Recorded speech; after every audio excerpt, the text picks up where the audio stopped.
one of the most important secret ingredients that you and I need to be able to ask Allah successfully whatever we want. And we all have things we want. And those are secrets between us and Allah. But if you're really going to be able to ask in a way that you're truly hopeful that Allah Azza wa Jal will respond to what you're asking for, there are some things that have to be in place. And one of the most important things that the Quran keeps highlighting that has to be in place is that you and I have to ask Allah to forgive us first. You have to ask Him to forgive us first. Before you ask Him anything else that you want or I want, we need to be able to genuinely ask Allah to forgive us. And I'm saying today, people ask, which dua can I make for forgiveness? Or what are the best words I can say for this dua? Or people have duas for separate occasions. So when a woman is expecting, she'll email me or she'll come up to me and say, look, I'm going to have a baby, which dua can I make right now? Or somebody will say, I'm going for a job interview, which dua can I make right now? Right? It was always this, give me the special dua for the special occasion. Let me tell you, those words are important because they're sacred and they're revealed. But the dua for all occasions is actually seeking Allah's forgiveness. The dua to open up all of your problems, get rid of all of your problems, the one dua that takes care of everything is genuinely seeking Allah's forgiveness. Nuh alayhi salam invites his people, for over 9 centuries.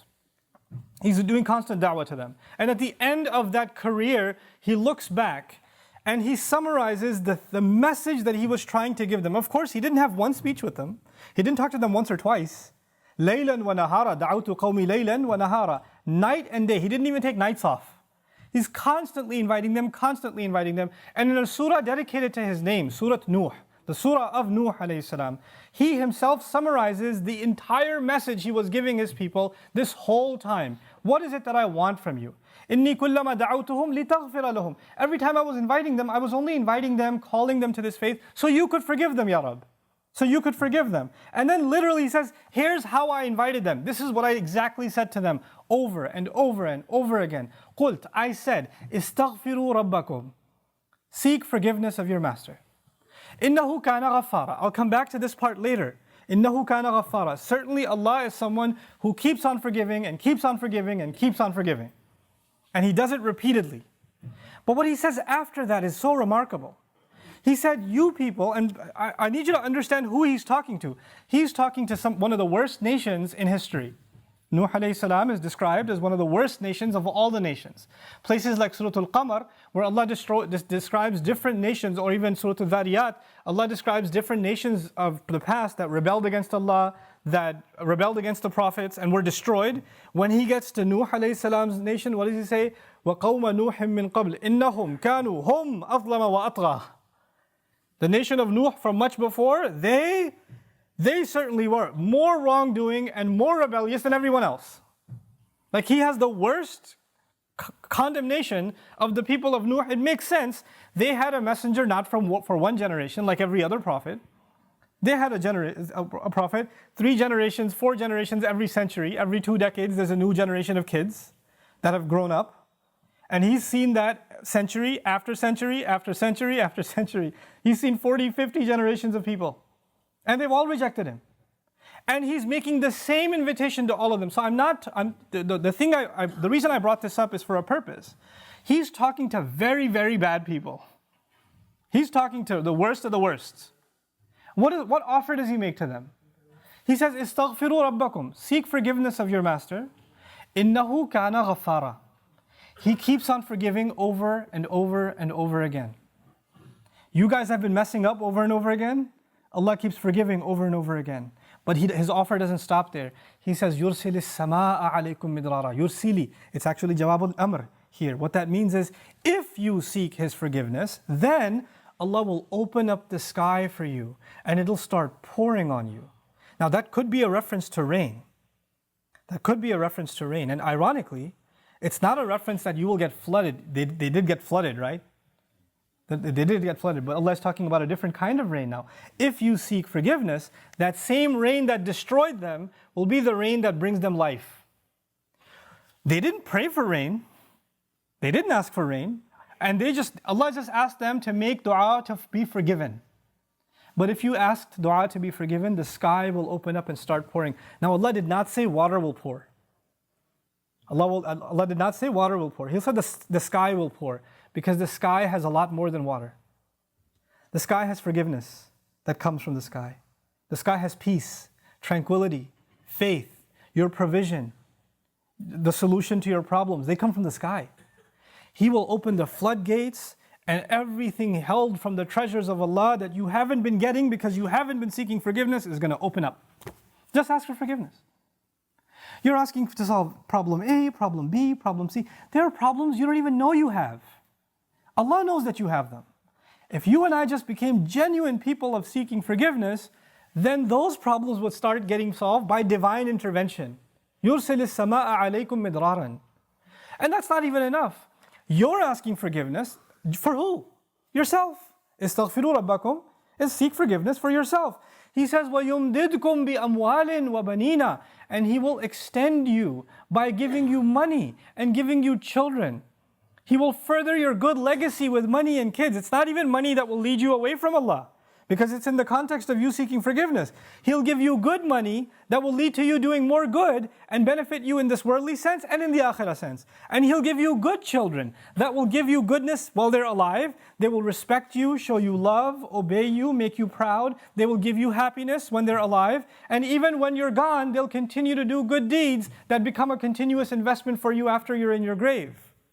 Allah will give you all of these things. By the way, this is the same two words, money and children. Later on, وَإِنَّهُمْ عَصَوْنِي وَاتَّبَعُوا مَنْ لَمْ يَزِدْهُ مَالُهُ وَوَلَدُهُ إِلَّا خَسَارًا. They disobeyed me, and they only follow the people whose money and his kids do nothing but cause them more loss. Money and kids are a means of loss. But when money and kids come from Allah, after you seek forgiveness, they become gain. See, it's the same money and kids. It's the same money and kids. The only difference is now they have the blessing of Allah's forgiveness on top of them. It's like they were contaminated until Allah purified them with His forgiveness. Istaghfiru rabbakum, and look, seek Allah's forgiveness. What doesn't open up? The sky opens up in ways you can't imagine.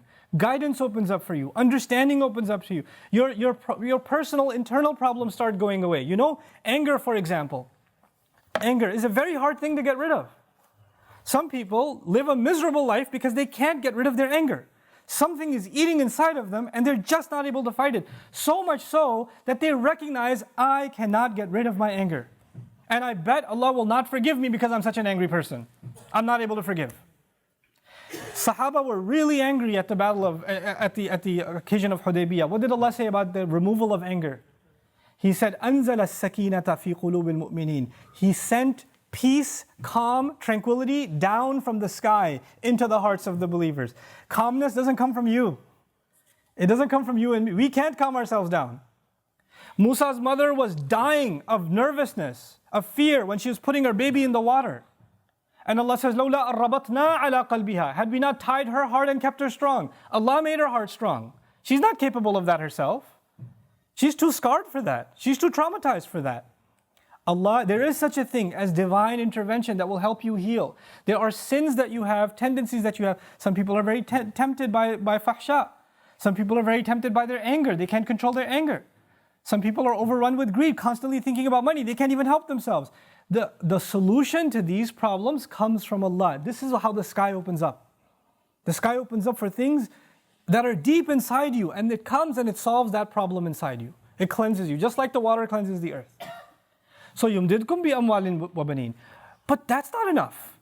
He says, وَيَجْعَلْ لَكُمْ جَنَّاتٍ وَيَجْعَلْ لَكُمْ أَنْهَارًا. He'll put in place for you gardens. He'll make rivers flow for you.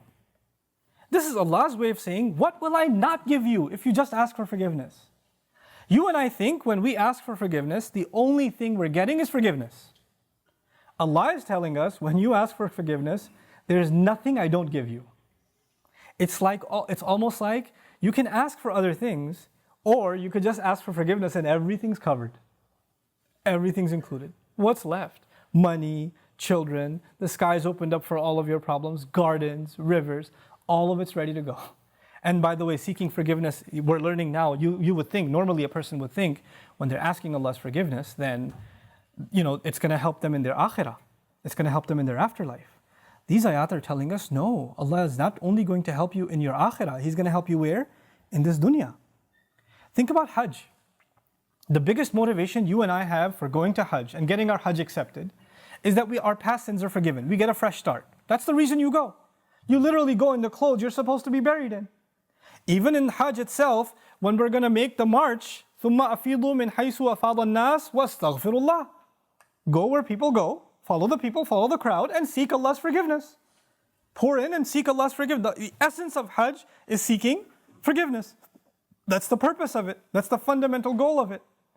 And even in that, at the occasion of Hajj, what do we ask Allah? رَبَّنَا آتِنَا فِي الدُّنْيَا حَسَنَةً وَفِي الْآخِرَةِ حَسَنَةً. Every tawaf.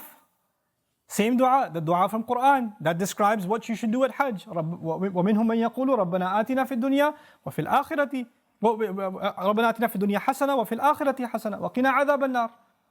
Give us good in this life and the next life. In other words, give us the kind of good in this life that guarantees the good of the next life. There is such a thing. And you can get all of it when you and I are genuinely seeking forgiveness.